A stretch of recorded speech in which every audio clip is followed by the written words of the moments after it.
मित्रांनो नमस्कार।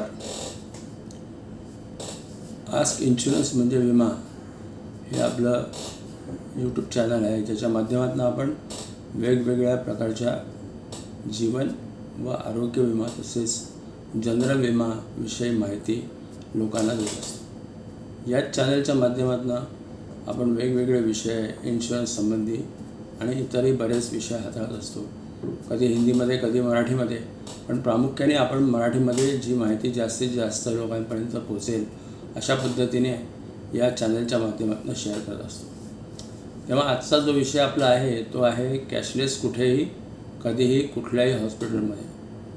आता ही फॅसिलिटी IRDAने आणलेली आहे आणि या फॅसिलिटीच्या माध्यमातून आपल्याला भारतभर 40,000 हॉस्पिटल्समध्ये कॅशलेस सुविधा तुम्हाला घेता येणार आहे। आजपर्यंत काय होत होतं की इन्शुरन्स कंपन्यांचे स्वतःचे एम्पॅनल्ड हॉस्पिटल असायचे।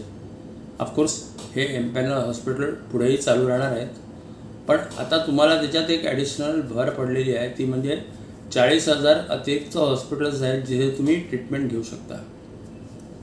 कालपर्यंत आपल्याला बरेचदा ऐकायला येत होतं की इन्शुरन्स म्हणजे आरोग्य विमा किंवा मेडिक्लेम आम्ही घेतला आहे, पण आमचा जो डॉक्टर आहे त्या डॉक्टरला जे हॉस्पिटल आहे त्या हॉस्पिटलमध्ये कॅशलेस अवेलेबल नाही, तेव्हा आम्हाला रिएम्बर्समेंट क्लेम करावा लागतो आणि मग बरेचदा रिएम्बर्समेंट क्लेम पूर्णपणे सेटल होत नाहीत अशी नेहमी जे विमा घेणारे लोक आहेत त्यांची तक्रार असते। तेव्हा आज मी तुम्हाला असं सुचवू इच्छिन की आता तुम्ही विम्यासंबंधी जो क्लेम आहे तो कुठेही आणि कुठल्या हॉस्पिटलमध्ये घेऊ शकाल, काही छोट्या अटी आणि शर्ती जर मान्य असतील तुम्हाला तर। त्यातली पहिली अट जी आहे ती ही आहे की तुमचं हॉस्पिटल जे आहे ते ब्लॅकलिस्टेड नसावं, कुठल्याच इन्शुरन्स कंपनीच्या लिस्टमध्ये ब्लॅकलिस्टेड नसावं। आपला एक व्हिडिओ याच्यावर बनलेला आहे की ब्लॅकलिस्टेड हॉस्पिटल्स कशी असतात आणि विमा कंपन्यांची ब्लॅकलिस्टेड हॉस्पिटल्स किती आहेत आणि त्याचा एक टोटल गोषवारा आपण आपल्या आधीच्या व्हिडिओमध्ये दिलेला आहे, तुम्ही तो जाऊन बघू शकता।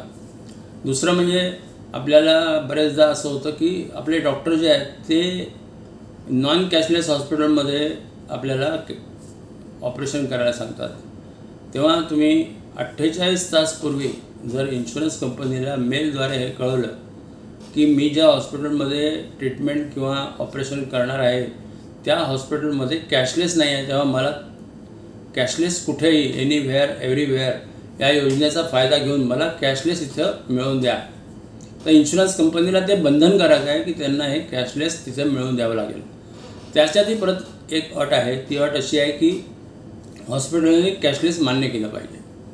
तेव्हा 90% तर हॉस्पिटल्स कॅशलेस मान्य करतात, काही हॉस्पिटल्स विशिष्ट अशी आहेत की जी नाही मान्य करत, तर तिथं काही याचा उपाय चालणार नाही। पण तरीसुद्धा माझ्या मते तुम्हाला 90% का होईना पण तुमचे क्लेम्स जे आहेत ते पूर्णपणे कॅशलेस करता येणार आहेत।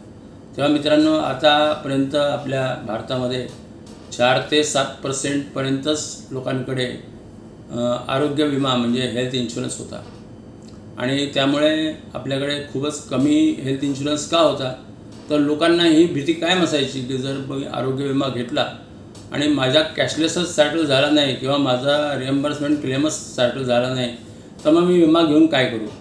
तेव्हा आता तुम्हाला एक चांगली सुवर्ण संधी आलेली आहे आणि म्हणून मी मुद्दाम हा व्हिडिओ करतो आहे आणि आपल्यापर्यंत आणला आहे की आता कॅशलेस एनीवेअर एव्हरीवेअर ही योजना राबवणार आहे IRDA आणि सर्व इन्शुरन्स कंपन्यांना ती बंधनकारक आहे।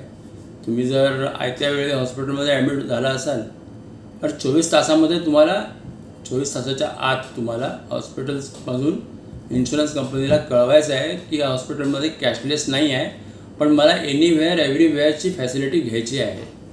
तर तशी जर फॅसिलिटी त्या हॉस्पिटलने एक्सेप्ट केलेली असेल किंवा एक्सेप्ट करेल तर तिकडे इन्शुरन्स कंपनी तुम्हाला ती अरेंज करून देऊ शकेल आणि तिला ते देणं बंधनकारक आहे।